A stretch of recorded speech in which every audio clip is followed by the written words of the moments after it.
kita yang bisa dilibatkan juga dalam event-event atau kegiatan besar di tingkat kabupaten. Dan bahkan kita kemarin juga ada bincang-bincang sama Pak Camat yang dulu yang sekarang ini jadi kepala dinas, Pak Rahmadi, iya betul. Atau camat-camat yang dulunya. Sekiranya ada kegiatan kecamatan yang berhubungan dengan kegiatan keagamaan, jadi bilang kita Baru Panjambaran siap untuk membantu ya, melaksanakan jadi panitia, menjadikan desa Baru Panjambaran menjadi tempat dan panitia siap. Karena modal dari mereka itu dari kegiatan malam itu mereka cukup diberikan mie. Iya.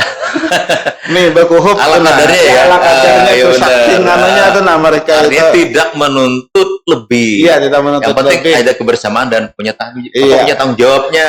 Iya, betul. Memang benar. Bahkan mie mie itu kan mie bakuhup bahasa kampungnya lah. Benar. Jadi sehabis kerja mungkin sehabis ada kegiatan. Jadi para panitia pada remaja ini tidak menuntut banyak.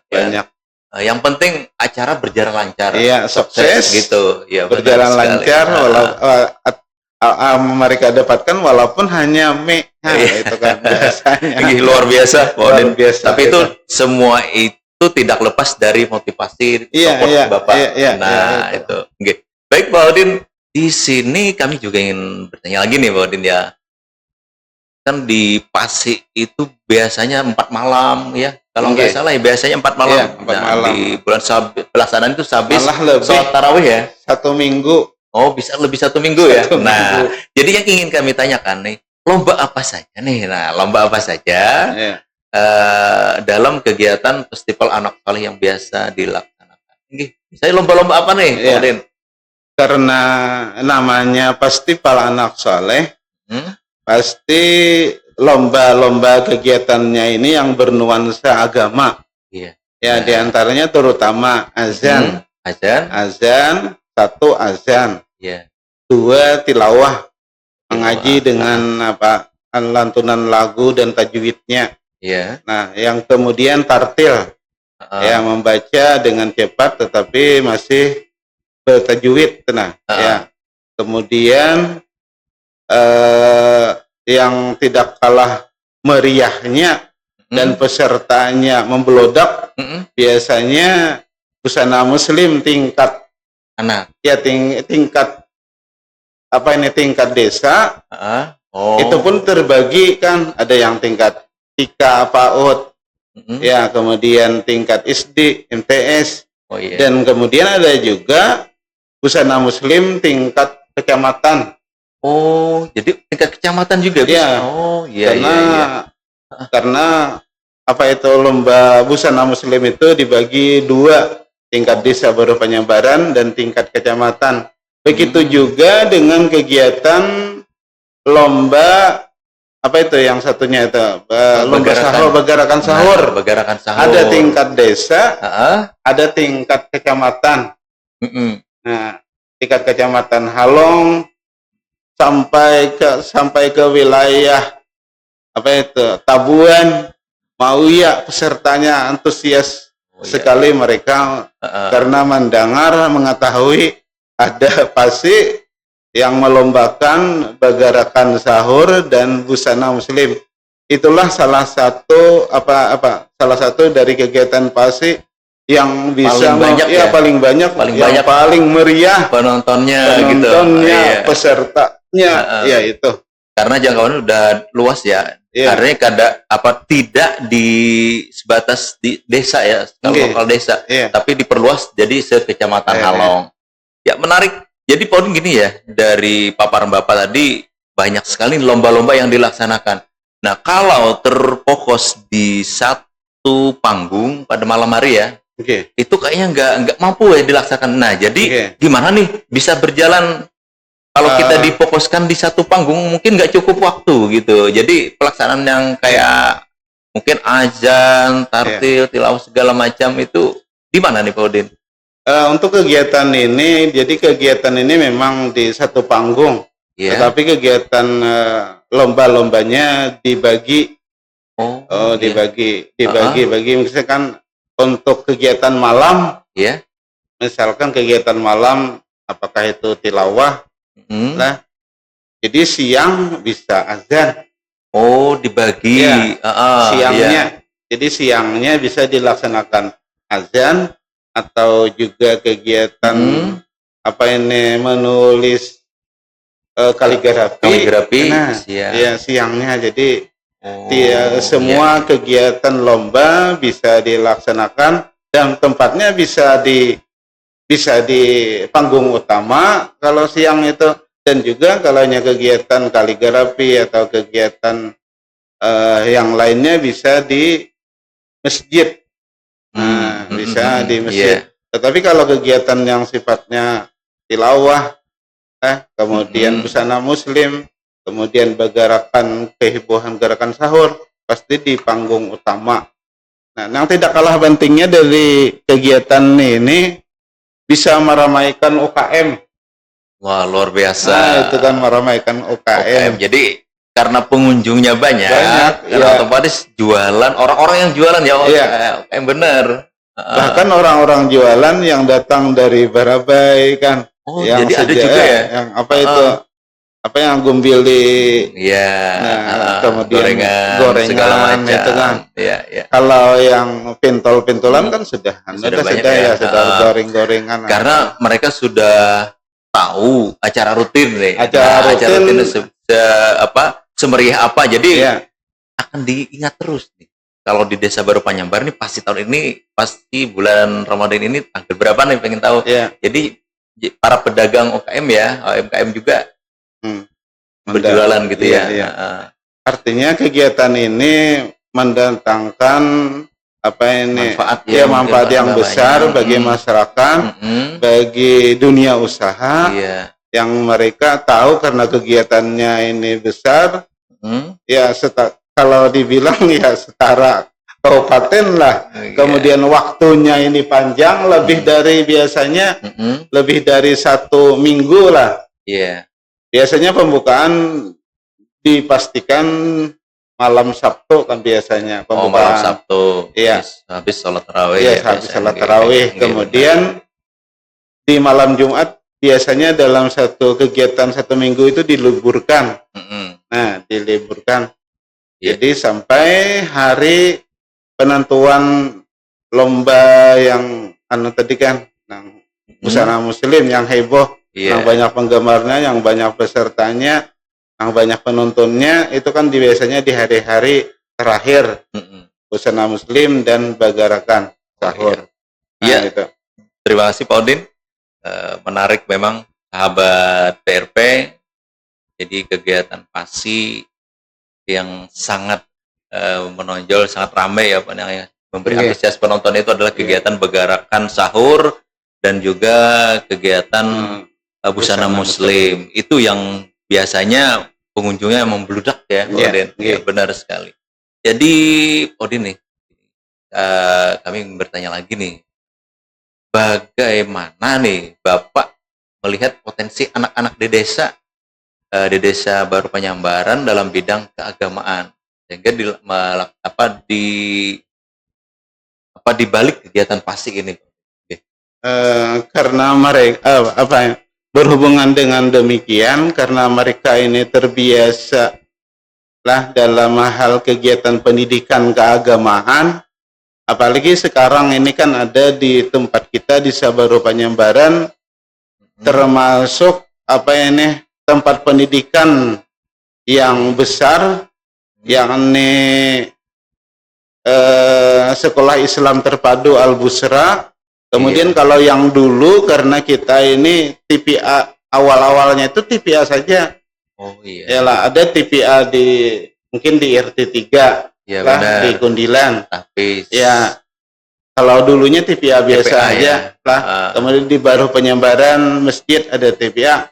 Apalagi sekarang kan ada tahfiz istiqamah di seberang langgar At-Taqwa itu kan, yang sudah sekarang punya bangunan mewah yang didanai atau dibantu oleh pemerintah daerah. Alhamdulillah, itu merupakan pilot atau proyek untuk wilayah Kecamatan Halong, tahfiznya ini. Dan salah satu bagian terpenting pilot proyek Kabupaten Balangan. Jadi untuk Balangan itu diantaranya Baruh Penyambaran, itu termasuk wilayah atau tempat tahfiz yang menjadi poin atau catatan untuk tahfiz Balangan.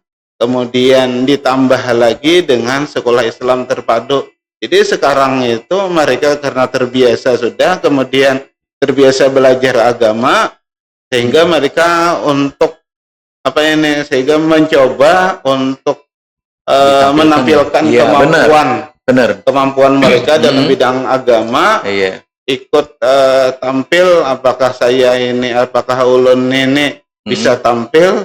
Yang penting mereka itu bisa tampil dulu untuk yang mendapatkan nomor, untuk mendapatkan hadiah, untuk berprestasi itu yang selanjutnya. Nah, kami dari panitia, walaupun mereka itu tidak dapat juara, tidak dapat nomor, kami bisa berikan apresiasi, apakah itu buku, apakah itu cenderamata lainnya, agar mereka tetap semangat untuk mengikuti berbagai lomba-lomba yang diadakan oleh panitia PASI.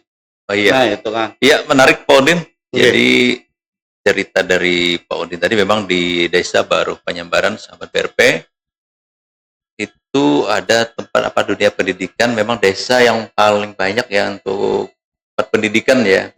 Tinggi untuk saat ini seperti rumah tahfiz, sekolah MTS ya, Sanawiyah, Aliyah, dan juga yang terbaru sekolah SIT Al-Bushra. Itu yang kemarin kita sempat juga Pak Udin podcast di sini dengan Pak Syaiful Bahri, yang mana itu siswanya udah sampai 400-an kemarin itu luar biasa.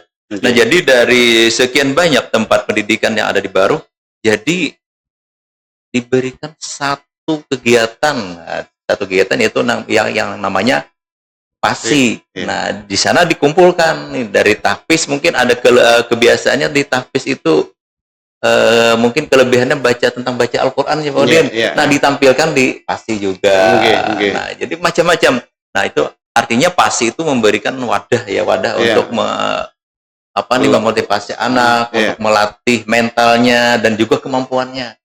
Nah, itu supaya lebih semangat lagi jadi termotivasi anak ya. Sangat luar biasa memang Pak Syarifudin. Jadi gini ya Pak Syarifudin, kami pengen lagi nih bertanya nih. Jadi kenapa nih penting bagi kita untuk rutin ya mengadakan kegiatan PASI ini setiap bulan Ramadan? Berarti selama ini ada nggak selama 20 periode ini yang nggak dilaksanakan dalam satu tahun itu? Ada nggak? Pernah nggak? Kan berkelanjutan terus nih, Odin, untuk dilaksanakan Odin. Iya, terima kasih. Mungkin harapan kita kegiatan PASE ini di Baruh Penyambaran ini bisa berlanjut atau dilakukan secara rutin, terus menerus, continue. Tetapi ya tadi kan karena kurangnya persiapan dari panitia, sekiranya panitianya awal, misalkan di bulan Rajab sudah mempersiapkan, itu insya Allah bisa dilaksanakan secara terus menerus. Tetapi karena mereka ini terlambat mempersiapkan, sehingga ada jeda-jeda kegiatan yang pasti yang tidak bisa dilaksanakan setiap tahun. Itu kan. Sekiranya dipersiapkan. Artinya dulu lebih awal ya, persiapannya harus dipersiapkan. Artinya sebelum bulan Ramadan udah persiapkan baik dari pendanaan, kepanitiaan. Artinya kan kegiatan ini disesuaikan dengan anggaran. Dengan anggaran yang ada. Kalau kita misalkan kegiatannya tidak hanya secara tingkat kecamatan, ya tingkat desa saja yang penting tetap dilaksanakan. Itu mungkin harapan kita kepada para adik-adik kita, kepada anak-anak kita sebagai panitia. Nah, Lah, ya benar Pak Udin. Apalagi kan bilang Pak Udin tadi di pemerintah desa itu tiap tahun ya, untuk beberapa tahun ini selalu memberikan anggaran untuk kegiatan PASI.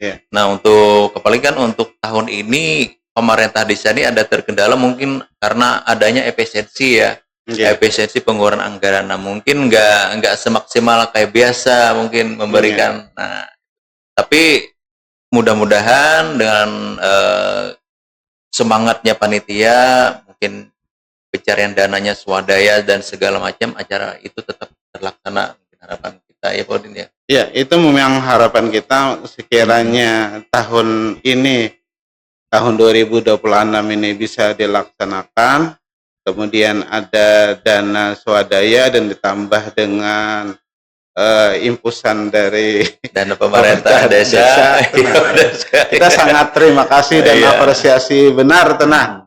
Apa yang kita cita-citakan, apa yang kita gali dari awal tentang kegiatan ini bisa berjalan terus-menerus tenang. Itu sudah kita berikan penyampaian kepada anak-anak kita, adik-adik kita, pelajar-pelajar kita, supaya kegiatan ini tetap berjalan walaupun skalanya kecil. Walaupun kegiatannya yang penting ada kegiatan di kampung, karena di Ramadan ini sepengetahuan kita, sepenglihatan kita tidak ada kegiatan keagamaan di tingkat, apakah itu di tingkat kabupaten ataupun juga di kecamatan-kecamatan.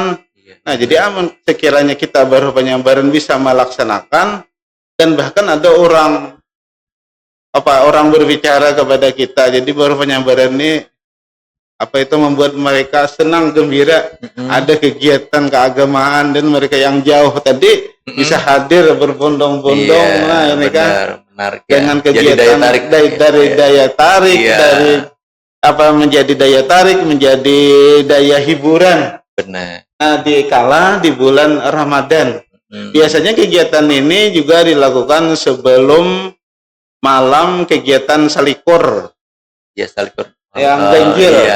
Ganjil di bulan Ramadan. Jadi kita supaya tidak mengganggu ibadah di akhir-akhir ya. Iya, di akhir-akhir yang malam-malam yang mustajab. Kemudian kegiatan sekiranya cepat ini juga supaya tidak berbenturan. Kalau ada kegiatan di tingkat kabupaten, karena di tingkat kabupaten itu biasanya pasti di malam-malam akhir, malam salikur. Jadi kita sebelum sebelum malam salikur, malam ganjil, yang 21, 23, 25, 27, 29 itu kegiatan di baru penyambaran sudah selesai. Oh iya benar. Itu anuan kita kepada para panitia. Benar sekali. Yang penting kan tadi bilangnya Bapak tadi tetap dilaksanakan, meskipun artinya disesuaikan dengan anggaran yang ada. Kalau memang kita tidak bisa skalanya sekecamatan Halong, mungkin bisa skalanya kecil di desa, yang penting terlaksana gitu ya. Karena itu pengharapan kita. Iya benar. Menarik sekali Pak Udin hari ini. Jadi gini ya Pak Udin, mungkin kita pengen tahu lagi nih. Ini apa nih pesan khusus dari Bapak untuk orang tua di desa agar anak-anak mereka itu tetap semangat belajar agama meski Ramadan sudah usai nih, misalnya kan sudah usai. Jadi ada nggak pesan khusus nih Pak Udin? Pesan khusus untuk orang tua dan adik-adik, anak-anak untuk kegiatan Festival Anak Saleh. Jadi dengan kegiatan Festival Anak Saleh di bulan Ramadan bisa menelurkan 11 bulan berikutnya. Artinya nuansa-nuansa agama, nuansa-nuansa Ramadan itu tetap bisa berjalan baik dalam kehidupan yang skala kecil, terutama lingkungan keluarga, ataupun juga lingkungan pergaulan dari anak-anak kita, sehingga nuansa-nuansa agama itu tetap terus mengalir mengalir di dalam jiwa raganya dalam kehidupan sehari-hari. Artinya itu tidak semata bulan Ramadan aja ya Pak Udin. Iya, itu harapan kita kepada orang tua, dan orang tua pun juga membimbing anak-anak kita dalam melaksanakan berbagai ibadah-ibadah lainnya. Ya, diantaranya kewajiban 5 waktu lah itu kan. Ya, sholat berjamaah. Kalau Ramadan kan biasanya masyarakat berdoyon-doyon lah datang ke tempat ibadah untuk melaksanakan. Biasanya suasana Ramadan ini sangat kental di tempat kita. Biasanya kalau Ramadan masjid langgar lebih banyak daripada di luar Ramadan jamaahnya. Ya, jadi mudah-mudahan dengan kegiatan Ramadan ini yang di Ramadan berdoyon-doyon, jadi di luar bulan Ramadan bisa ditelurkan juga. Maksudnya kegiatan keagamaan itu bisa tetap dilaksanakan, sholat jamaah lebih besar, lebih banyak lagi. Nah, itu mungkin harapan kita. Nah, atau juga baca Quran, tadarusan itu tetap dilaksanakan, apakah itu di rumah ataupun juga di tempat ibadah atau masjid. Itu mungkin harapan dari kita kepada para orang tua dan juga anak-anak dan juga adik-adik kita. Itu aja. Baik, sahabat BRP, terima kasih Pak Udin yang sudah membersamai kita di edisi podcast hari ini, yang mana kita bahas adalah tentang kegiatan PASI di Baruh Penyambaran. Jadi dengan harapan beliau jangan sampai terhenti pada saat PASI aja nih untuk anak-anak yang biasanya lomba ajan, jangan terhenti. Artinya kembangkan terus. Ya, kembangkan terus apa yang sudah diperoleh dari hasil kegiatan PASI, artinya berkelanjutan gitu ya Pak Udin.